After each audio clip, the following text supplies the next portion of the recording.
Sekarang saya jemput yang berhormat penampang. Pasir Salak yang terbaik. Kali pertama di AP sokong Pasir Salak. Sokong Pasir Salak. Terima kasih Datuk Speaker. Sebelum saya bermula, saya ingin merakamkan ucapan takziah kepada keluarga bekas rakan kita Ahli Parlimen Greek, Datuk Hasbullah Osman dan juga ingin merakamkan juga ucapan takziah kepada keluarga seorang ahli Dewan Undangan Negeri di Sabah yang baru meninggal, YB Manis Muka, kepada keluarga dia. Terima kasih God. Datuk Speaker, ramai ataupun banyak pihak samada dari golongan ahli politik, pakar akademik dan persatuan-persatuan yang berkepentingan, termasuk juga suara daripada ordinary Malaysians yang telah pun memberi analisasi, komen dan kritikan mengenai belanjawan negara 2021 ini. Kerajaan patut mengambil sikap prihatin dan pandangan, opinion dan juga kritikan yang telah diberikan oleh masyarakat Malaysia ini. Saya berpendapat belanjawan negara 2021 ini perlulah mengambil kira nasihat dan kehendak Tuanku Yang di-Pertuan Agong yang mahukan kerajaan persekutuan menitik beratkan keperluan dan kebajikan rakyat Malaysia yang terhimpit dan terseksa kerana pandemik COVID-19 dan kemelesetan ekonomi global. Kita harus mengelami dan memahami kepayahan rakyat Malaysia biasa, terutama dari golongan M40, B40 dan khususnya mereka yang telah kehilangan sumber pendapatan berikutan dengan pandemik COVID-19 dan pelaksanaan langkah-langkah pengawalannya. Datuk Speaker, bagi mereka yang tidak terkesan dari segi kewangan disebabkan oleh COVID-19, mungkin tidak akan memahami kepayahan rakyat biasa ketika ini, dan oleh yang demikian, kita dan kerajaan harus bersikap dengan compassion and with empathy, Datuk Speaker, dengan izin, dalam masa kita membahaskan rang undang-undang belanjawan 2021 ini, dan harus mengambil dengan teliti and take into account all the voices we heard and hear all this time. Oleh yang demikian, nasihat Tuanku Yang di-Pertuan Agong kepada kita semua untuk mengutamakan keperluan rakyat dan bukan politik amat tepat kerana kita semua duduk di Dewan Yang Mulia pada hari ini kerana rakyat yang telah mengundi kita. Datuk Speaker, saya ingin membawa perhatian kepada kerajaan pusat, khususnya Menteri Kewangan, bahawa dari segi ekonomi, Sabah memainkan peranan yang penting kepada pertumbuhan ekonomi negara melalui 3 sektor, iaitu pertanian, kelapa sawit, pelombongan melalui gas dan petroleum, dan perkhidmatan melalui pelancongan.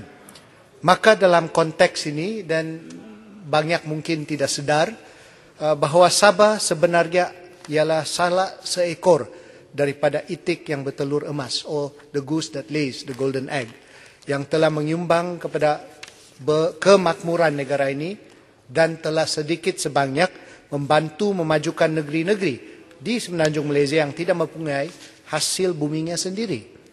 Dalam Dewan ini, YB Pekan, saya teliti, telah mengatakan bahawa Sabah harus dibantu oleh kerajaan pusat atas alasan bahawa negeri Sabah ini telah mengharungi PKPB yang cukup lama, tetapi Datuk Speaker, saya fikir alasan beliau itu walaupun betul adalah tidak tepat. Kerajaan persekutuan harus membantu Sabah kerana Sabah adalah satu daripada tanggungjawab persekutuan kepada Sabah adalah satu tanggungjawab yang telah dijaminkan pada penubuhan dan pembentukan Persekutuan Malaysia pada tahun 63.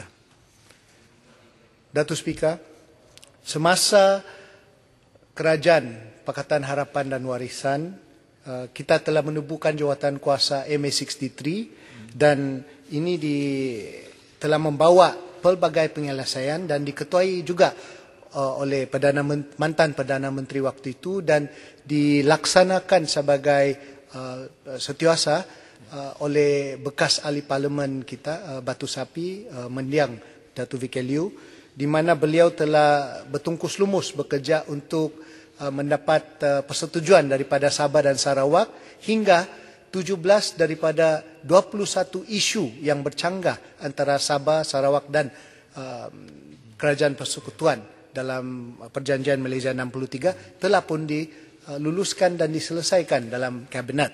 Dan ini sepatutnya dibentang di Parlimen seperti mana disoal oleh ahli Parlimen Sepanggar awal tadi pagi dalam soalan Menteri dan ahli Parlimen.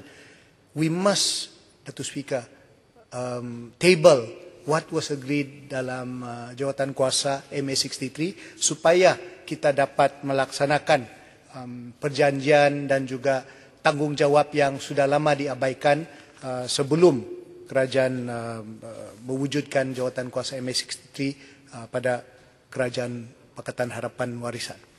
Dalam erti kata lain, pemimpin-pemimpin daripada Semenanjung, Sabah dan Sarawak yang selalu membangkit isu Sabah dan Sarawak sepatutnya juga menyokong penuh dengan permintaan ahli parlimen dan juga Sabah untuk membentangkan Perjanjian Malaysia tahun 63 ataupun keputusan Perjanjian Malaysia tahun 63 di parlimen pada waktu yang akan datang ini. Datuk Speaker, isu berkenaan dengan COVID di Sabah, usaha untuk mengatasi masalah COVID-19 dan merancangkan semula ekonomi negeri ini memerlukan pendekatan yang istimewa kerana Sabah berbeza dengan Semenanjung dari segi muka bumi, kepadatan penduduk, jurang perbezaan dari segi pendapatan antara penduduk bandar dan luar bandar serta kos sara hidup. Pemberian utama ataupun pemberian bantuan makanan serta kewangan kepada rakyat Sabah haruslah dilaksanakan tanpa mengira jenis, bangsa, agama, ideologi politik kerana rakyat Sabah tidak didiskriminasikan ketika membayar SST ketika membeli barangan.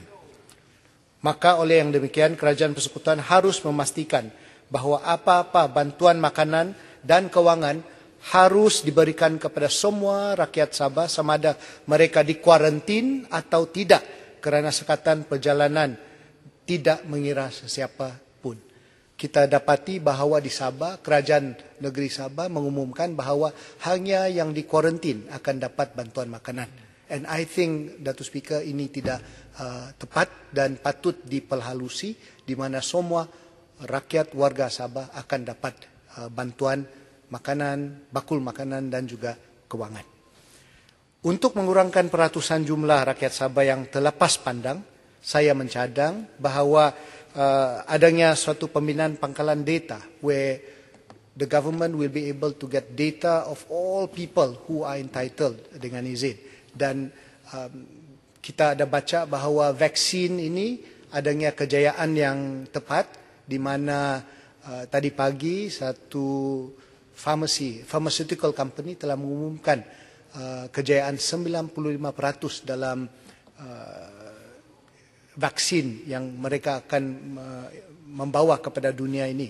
Dan we believe with the pangkalan data yang ada dan diwujudkan, there will be no one who will be left behind bila vaksin ini akan dibawa ke Malaysia. Datuk Speaker, terdapat puluhan ribu petani sara diri yang rata-ratanya berketurunan Kadazan, Dusun, Murut ataupun orang asal di Sabah yang tersepit kerana mereka tidak dapat menjual hasil dan produk pertanian mereka di gerai-gerai harian mahupun tamu-tamu minggu di seluruh Sabah berikutan dengan PKPB serta SOP yang ketat. Lebih teruk dari itu, aktiviti tamu mingguan yang selama ini menyediakan sumber pendapatan kepada petani-petani sara diri yang miskin ini telah ditutup sejak pengenalan PKP di Sabah. Datuk Speaker, oleh yang demikian, sekiranya Kerajaan Persekutuan tidak dapat menyediakan bantuan kewangan bulanan kepada ribuan petani sara diri ini, maka saya sarankan agar MKN memberi kelonggaran kepada mereka ini untuk kembali menjual di gerai-gerai dan tamu mingguan seperti mana yang dilaksanakan di Persekutuan. Menteri Persekutuan telah memberi kelonggaran kepada warga Kuala Lumpur untuk berniaga tertakluk kepada undang-undang yang sedia ada. And in Sabah, we must allow our ordinary farmers untuk bermula dengan penjualan hasil daripada tanaman mereka. Saya juga hairan, Datuk Speaker, kerana ketika pandemik COVID-19, tidak ada sebarang usaha yang saya dapati ataupun teliti yang dilakukan oleh Kerajaan Persekutuan untuk menurunkan harga barangan keperluan dapur agar rakyat Malaysia tidak terbeban dengan aktiviti ekonomi yang berkurangan, sedangkan ketika era pentadbiran YB Pekan, kita pernah nampak beratus-ratus kedai satu Malaysia yang menjual barangan keperluan dapur dengan harga yang jauh lebih murah. Dalam hal ini, saya mencadangkan agar Kerajaan Persekutuan memberi subsidi khas beras dan barangan keperluan dapur seperti gas memasak, gula, makanan dan tin dan sebagainya, khususnya untuk rakyat Malaysia dan juga Sabah. We depend a lot on this right now, Datuk Speaker. Peluang pekerjaan. Kita nampak di Sabah adanya suatu ketidakseimbangan dengan Semenanjung, di mana golongan B40 di Sabah dikategorikan yang berpendapatan bulanan RM3490 dan ke bawah. Ini adalah suatu yang mungkin tidak tepat kerana ini menunjuk bahawa peluang untuk pekerjaan di Sabah ada masalah. Peruntukan yang ada kepada kerajaan, khususnya di MITI, sepatutnya boleh digunakan untuk membangunkan usahawan ataupun membawa ramai pelabur ke Sabah to help us to get jobs. Sewaktu kita diamanatkan sebagai menteri dalam kementerian itu, kita telah membawa banyak latihan termasuk juga dialog bersama dengan industry players, di mana kita dapat membawa dan memperkenalkan industri 4.0 kepada SME di Sabah dan juga kepada peniaga-peniaga yang ingin upskillkan ataupun reskillkan kemahiran mereka dalam industri 4.0. Kita juga dapat ramai desakan dan juga mesej daripada rakan-rakan kita ada yang di penjawat awam di Sabah, yang kerja di Semenanjung dan asal dari Sabah, di mana mereka telah membangkitkan kepada saya bahawa mereka ingin meminta kerajaan untuk mengergamkan allowance perumahan wilayah mereka.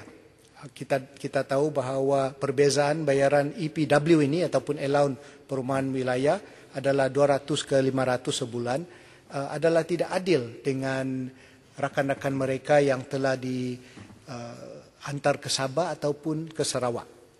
Kebanyakan penjawat awam persekutuan dari Sabah yang bertugas di Malaya dan Sarawak adalah mereka yang terdiri daripada kumpulan pengurusan dan profesional grade 41 hingga ke grade 54 dan kumpulan sokongan grade 41 ke bawah.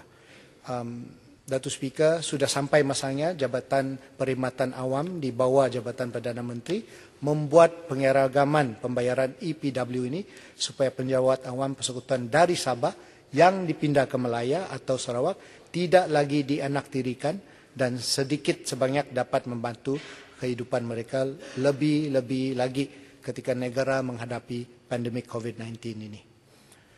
Ada 1 minit 16 saat. Ya, okay.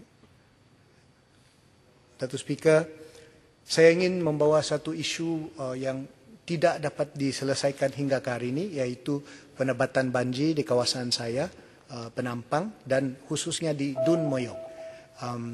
Datuk Speaker, kita dapati bahawa dalam keadaan COVID pandemik ini, penebatan banjir di Sabah, khususnya di kawasan saya pun telah ada delay, dan we hope that the government will push those contractors as well as Kerajaan Negeri Sabah untuk menyelesaikan hal ini dan kita dapat elakkan disease yang lain selain daripada COVID-19, seperti mana yang telah ditulis dalam satu artikel oleh seorang part-time journalist, Encik Oswald Supi, di mana beliau dan keluarga beliau telah mengalami myelodialisis, satu jangkitan daripada akibat banjir yang ada di kawasan saya.